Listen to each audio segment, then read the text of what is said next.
Good morning students. BA part third में हम first paper पढ़ रहे हैं और हमारा टॉपिक जो चल रहा है वो है पाश्चात्य राजनीतिक विचारक कार्ल मार्क्स। कार्ल मार्क्स का अतिरिक्त मूल्य का सिद्धांत हम पढ़ रहे हैं।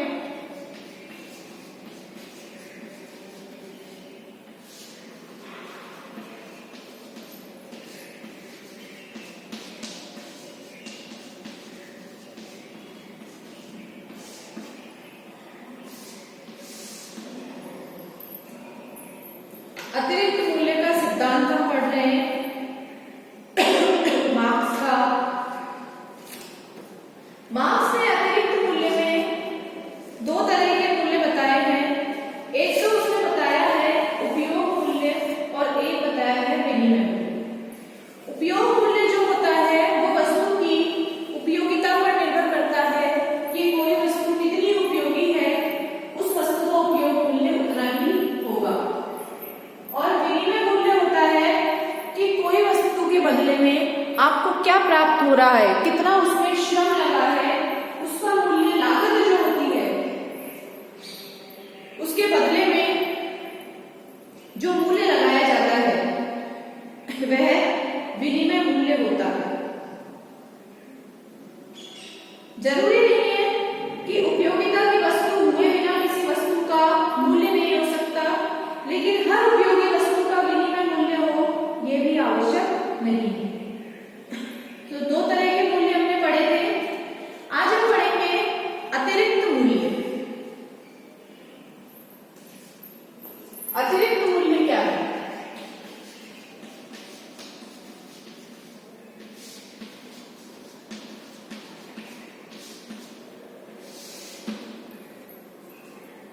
मार्क्स कहता है, मार्क्स के अनुसार पूंजीवादी व्यवस्था में मजदूर अपनी श्रम शक्ति यानी लेबर पावर बेचता है तथा मजदूरी प्राप्त करता है। पूंजीवादी व्यवस्था में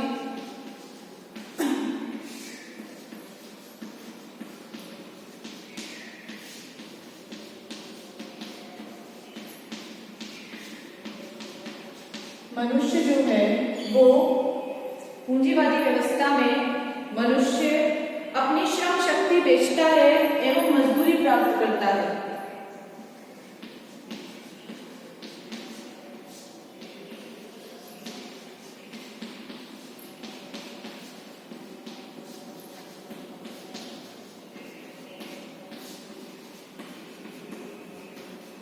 और मजदूरी प्राप्त करता है।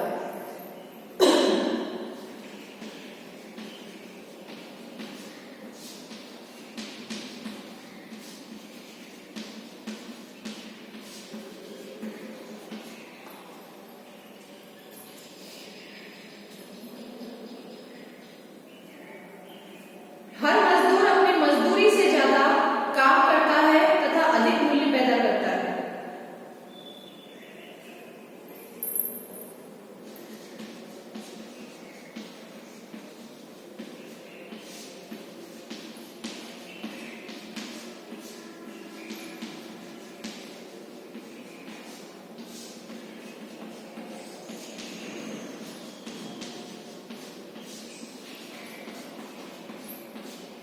हर मजदूर अपनी मजदूरी से ज्यादा काम करता है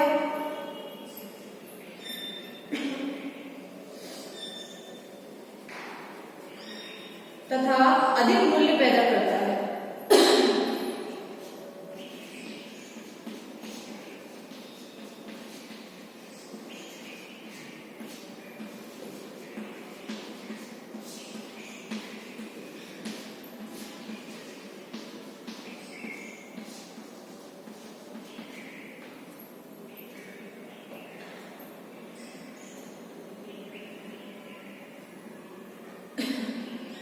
मार्क्स के अनुसार हर वस्तु का विनिमय मूल्य उस पर लगे मानव श्रम के बराबर होता है। पूंजीपति लाभ वस्तु को बेचकर नहीं बल्कि उत्पादन में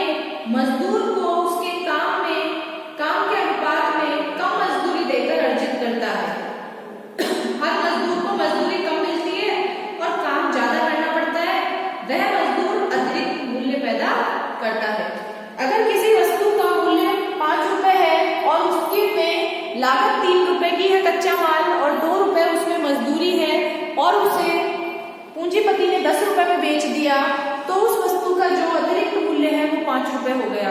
तो वो जो मजदूर को मिलना चाहिए वो अतिरिक्त मूल्य वो पूंजीपति अपने पास रखता है। इसमें लिखिए,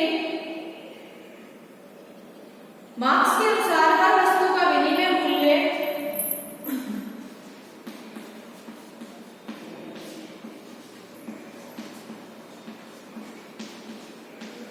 मार्क्स के अनुसार हर वस्तु का विनिमय मूल्य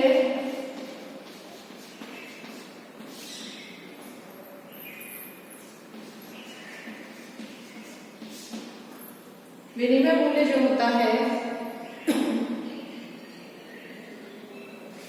उस पर लगे मानव श्रम के बराबर होता है।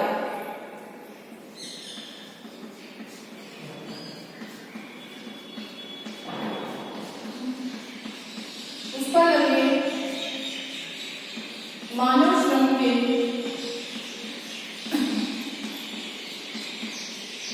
बराबर होता है।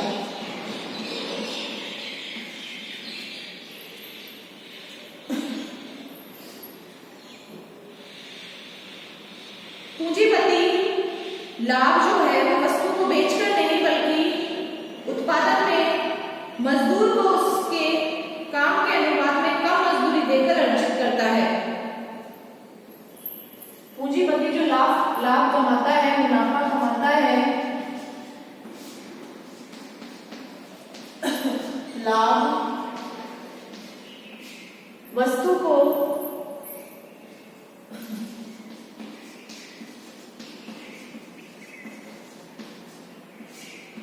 बेचकर नहीं बल्कि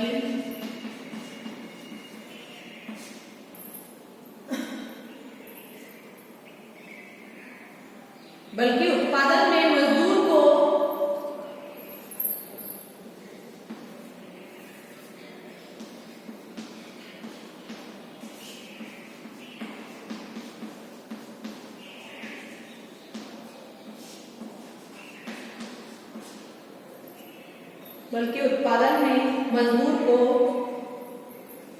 उसके काम के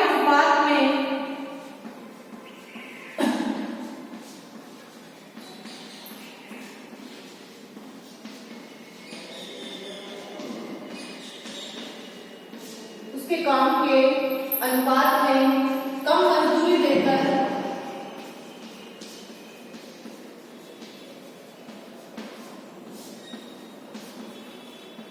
प्राप्त करता है। तो पूंजीपति जो है वो मुनाफा है वो वस्तु के ऊपर नहीं कमाता है, वस्तु को बेचकर नहीं कमाता है, बल्कि मजदूर को कम मजदूरी देकर के प्राप्त करता है। हर मजदूर को मजदूरी कम मिलती है और काम ज्यादा करना पड़ता है।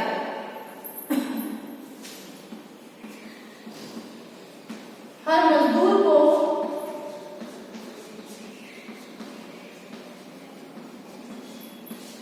मजदूरी कम मिलती है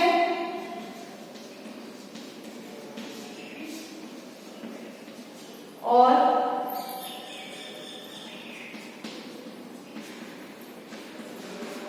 काम ज्यादा करना पड़ता है।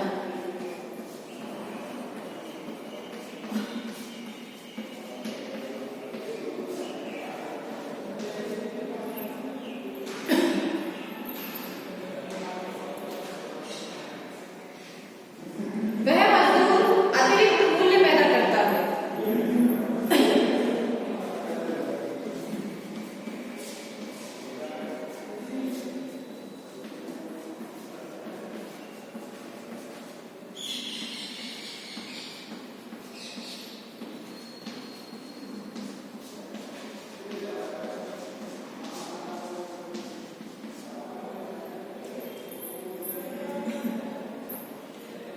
अतिरिक्त मूल्य जो है वो मजदूर द्वारा प्राप्त मजदूरी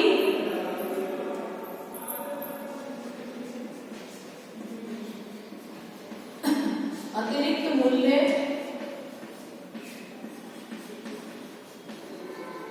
मजदूर द्वारा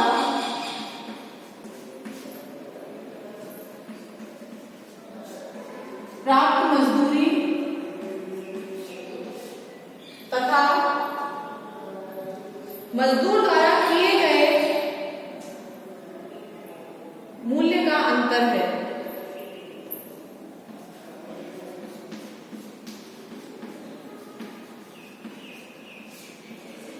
मजदूर द्वारा किए गए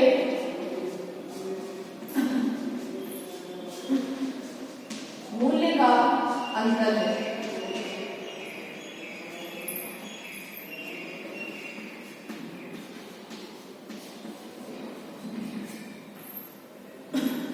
तो ये अतिरिक्त मूल्य होता है कि जब मजदूरी कम दी जाती है और उसमें से मुनाफा ज्यादा कमाया जाता है, तो उस मजदूरी के बाद जो पैसा बचता है, जो पूंजीपति के पास जाता है, वो अतिरिक्त मूल्य होता है।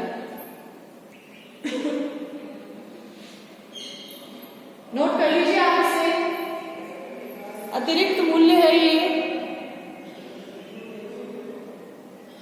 पूंजीवादी जो व्यवस्था है उसमें मजदूर जो है वो अपना श्रम बेचता है, मनुष्य है वो अपने श्रम शक्ति को बेचता है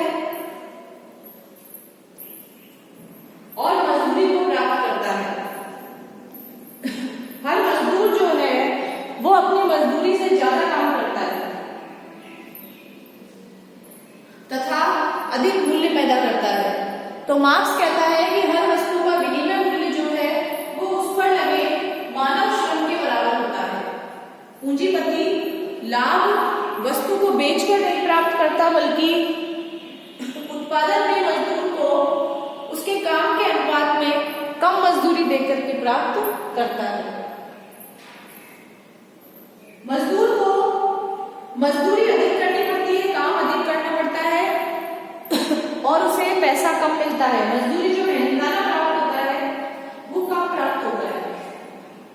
तो वह मजदूर एक तरह से अतिरिक्त मूल्य पैदा करता है और अतिरिक्त मूल्य जो है वो मजदूर द्वारा प्राप्त मजदूरी तथा मजदूर द्वारा जो किया गया श्रम है उसके मूल्य का अंतर होता है। तो ये अतिरिक्त मूल्य होता है। अगर हम इसकी परिभाषा देखें अतिरिक्त मूल्य की मार्क्स के अनुसार, तो वो अलग है।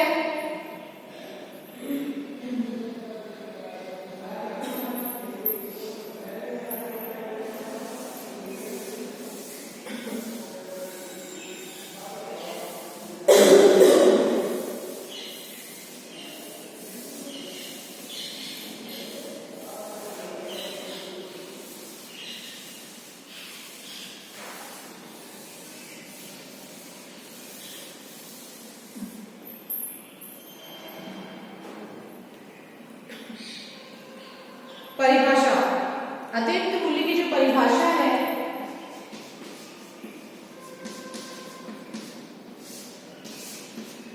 वो दी गई है कि जितना मूल्य श्रमिकों के जीवन निर्वाह के लिए आवश्यक है,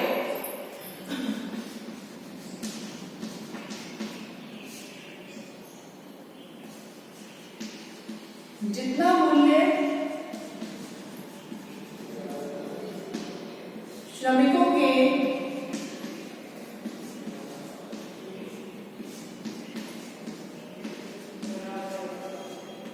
जीवन निर्वाह के लिए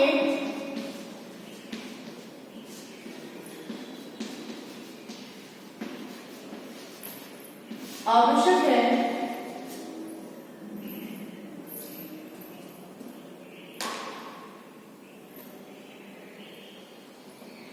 उसके अतिरिक्त जो मूल्य उन्होंने उत्पादित किया वह अतिरिक्त मूल्य है।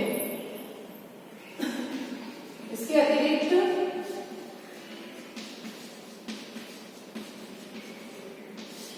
उन्होंने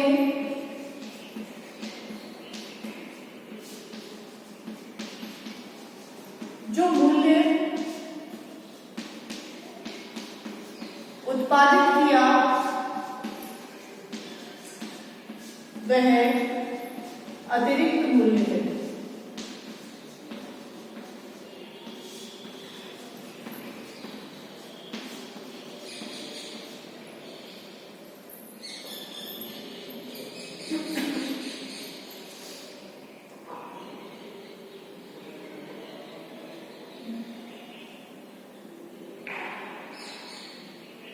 जो पूंजीपति की जेब में चला जाता है, जो पूंजीपति की जेब में चला जाता है। तो पूंजीपति जो मुनाफा कमाता है वो ये अतिरिक्त मूल्य ही होता है। मार्क्स के अनुसार अतिरिक्त मूल्य जो है उन दो मूल्यों का अंतर है जिससे श्रमिक पैदा करता है और जिसे वह वास्तव में पाता है। अगर मार्क्स के अनुसार परिभाषा देखें,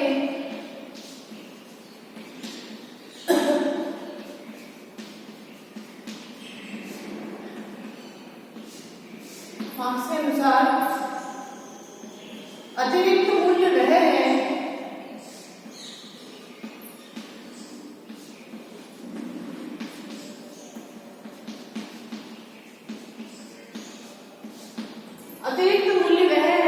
जिसे श्रमिक जो है पैदा करता है और जिसे वह वास्तव में पाता है।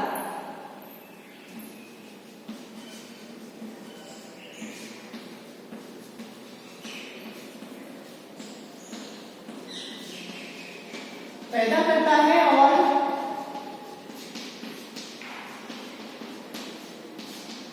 जिसे वह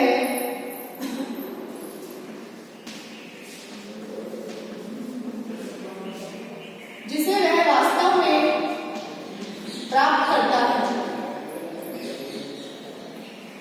तो इस तरह से अतिरिक्त मूल्य जो है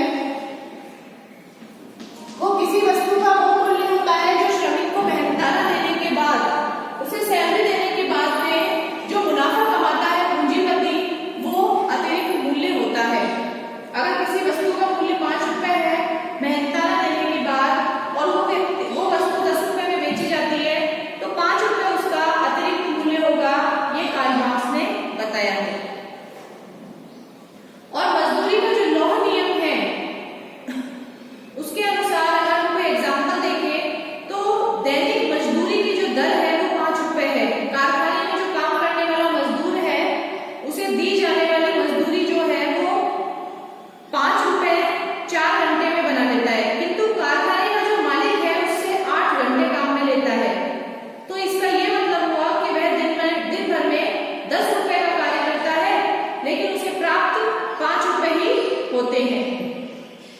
और 5 रुपए प्रतिदिन जो मालिक है वो अपनी जेब में डालता है। तो मार्क्स के अनुसार ये जो अतिरिक्त मूल्य है ये श्रमिक को मिलना चाहिए, किंतु कारखाने का मालिक उसके श्रम की चोरी करता है और उसकी यही चोरी का उसका लाभ है। इसी से ही पूंजी का निर्माण होता है। तो लाभ का कोई भी अंश जो है वो मजदूरों को नहीं दिया जाता है।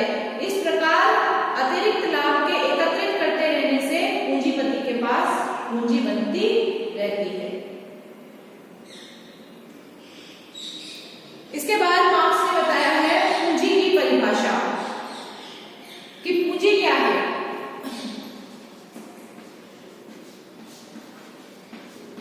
पूंजी की परिभाषा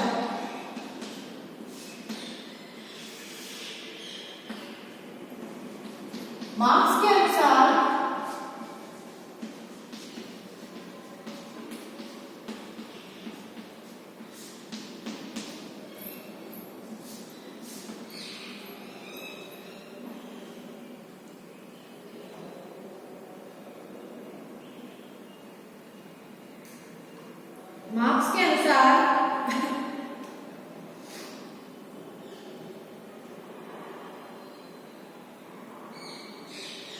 पूंजी की परिभाषा है कि अतिरिक्त मुनाफे को प्राप्त करने के लिए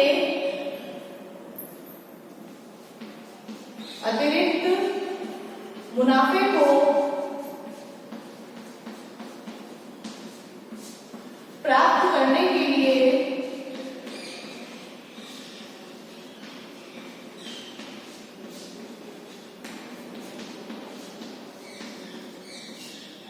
अतिरिक्त मुनाफे को प्राप्त करने के लिए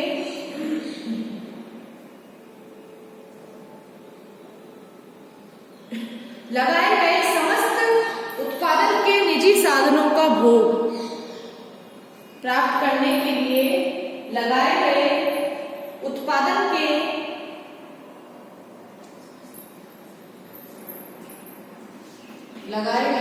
समस्त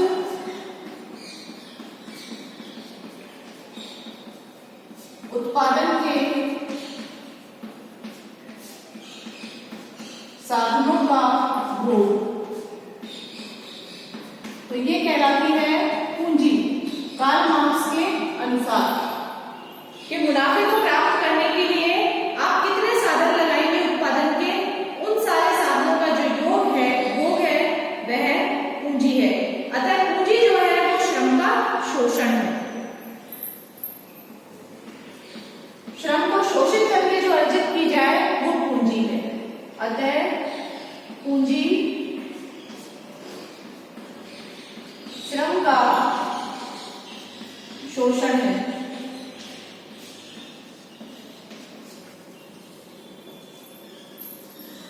तो ये मार्क्स ने पूंजी की परिभाषा दी है। पहले के समाजों में जिस प्रकार दासों एवं अर्धदासों का शोषण हुआ, उसी प्रकार पूंजीवादी युग में श्रमिक वर्ग का शोषण होता है। जैसे पहले दासों का शोषण होता था, दास युग में, सामंत युग में मजदूरों का होता था, श्रमिकों का होता था, उसी प्रकार से पूंजीवादी युग में भी शोषण होता है, मजदूरों का शोषण किया जाता है। श्रमिक अपनी सेवाओं और श्रम को पूंजीपति को प्रदान करते हैं, लेकिन उसके बदले में उन्हें केवल निर्वाह करने योग्य ही पैसा नहीं मिलता।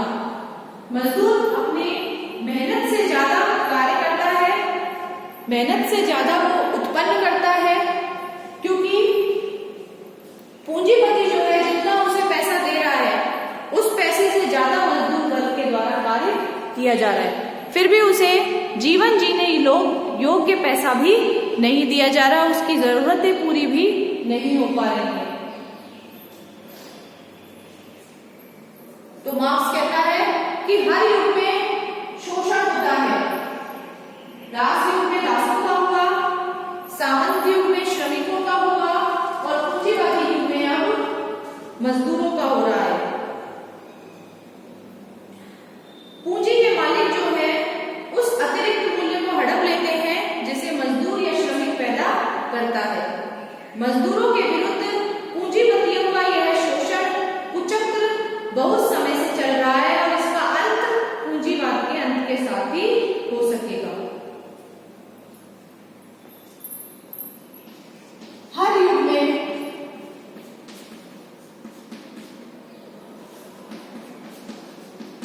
शोषण होता है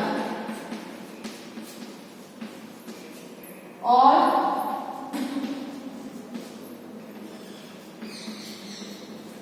श्रमिक के द्वारा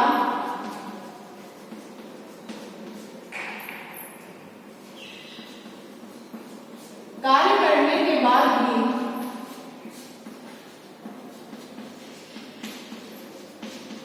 उसे आवश्यकता पूरी करने जितना उसकी आवश्यकता पूरी नहीं होती मजदूर की, इतना पैसा भी उसे नहीं मिलता।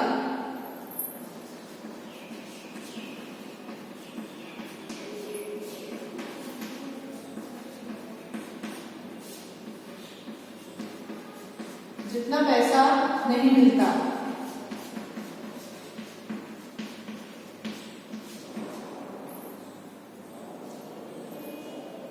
पूंजी के मालिक उस अतिरिक्त मूल्य को हड़प लेते हैं। जो पूंजीपति वर्ग है उस अतिरिक्त मूल्य को हड़प लेते हैं।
पूंजी के मालिक जो हैं वो उस अतिरिक्त मूल्य को हड़प लेते हैं।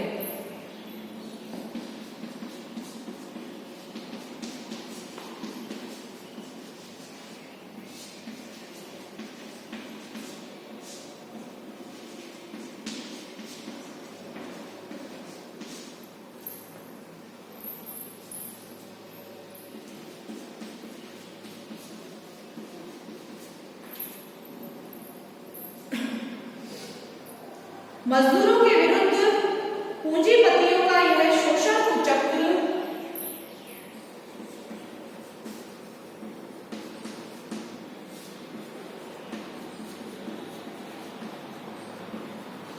मजदूरों के विरुद्ध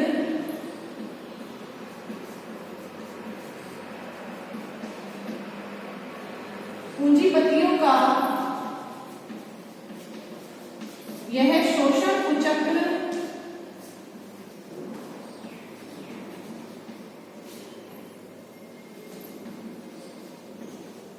बहुत लंबे समय से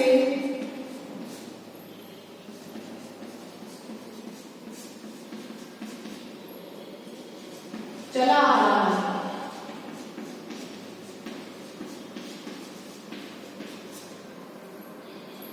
जिसका अंत पूंजीवाद के अंत के साथ ही होगा।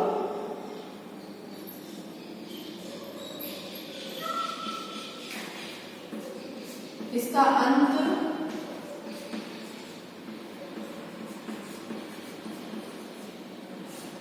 पूंजीवाद के अंत के साथ ही होगा। इसका जो अंत होगा इस कुचक्र का, शोषण का, वो पूंजीवाद के अंत के साथ ही होगा, ऐसा कार्ल मार्क्स का मानना था। कोचा जो है वो कल विचारकों के अनुसार कहना है कि मार्क्स का ये जो सिद्धांत है, कि मार्क्स जो है इस सिद्धांत के आधार पर अंतिम निष्कर्ष ये निकालता है कि इस अवस्था को समाप्त करने का एकमात्र उपाय है व्यक्तिगत भाड़े, ब्याज और लाभ के सभी सुयोगों का सर्वनाश करना, और ये परिणाम जो है वो केवल साम्यवादी व्यवस्था के अंतर्गत ही संभव है, कि इसका जो परिणाम है वो केवल साम्यवादी व्यवस्था के अंतर्गत ही संभव हो सकता है, जिसमें व्यक्तिगत पूंजी का स्थान सामूहिक पूंजी ले लेगी।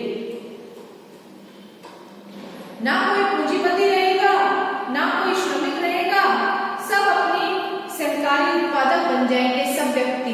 तो कार्ल मार्क्स एक ऐसी व्यवस्था चाहता है, साम्यवादी व्यवस्था, जिसमें कोई गुलाम नहीं रहेगा, कोई मजदूर नहीं रहेगा, कोई किसी का शोषण नहीं करेगा और उत्पादन के साधनों पर किसी का अधिकार नहीं होगा। सब अपनी मेहनत के अनुसार कार्य करेंगे और जितनी मेहनत करेंगे उतना ही वो आवश्यकता अनुसार प्राप्त करते रहेंगे।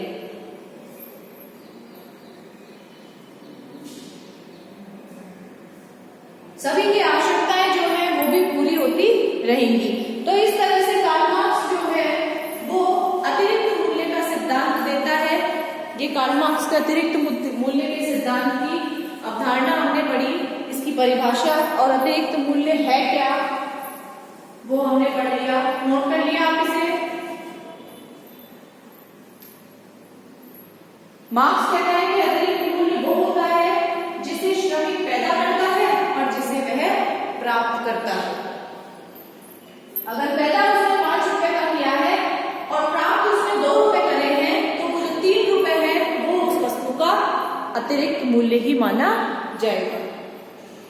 इसके लिए पूंजी की परिभाषा मार्क्स देता है और कहता है कि अतिरिक्त मुनाफे को प्राप्त करने के लिए लगाए गए जितने भी उत्पादन के साधन हैं उनका भोग जो है वो पूंजी कहलाती है।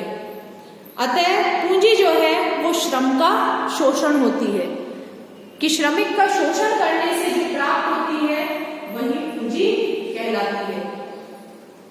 और ये जो शोषण होता है ये हर युग में होता है, दास युग में भी हुआ, सामंती युग में भी हुआ और अब पूंजीवादी युग में भी हो रहा है शोषण।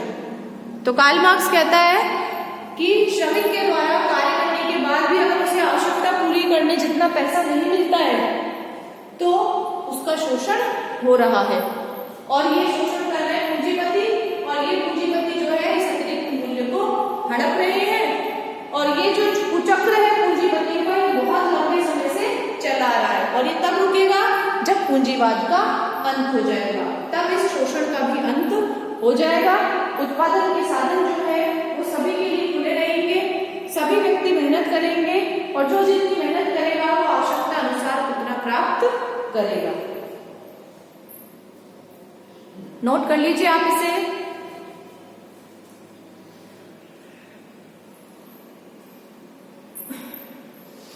मार्क्स का अतिरिक्त मूल्य का सिद्धांत है, आपके शॉर्ट क्वेश्चन में भी आ सकता है कि अतिरिक्त मूल्य का सिद्धांत क्या है।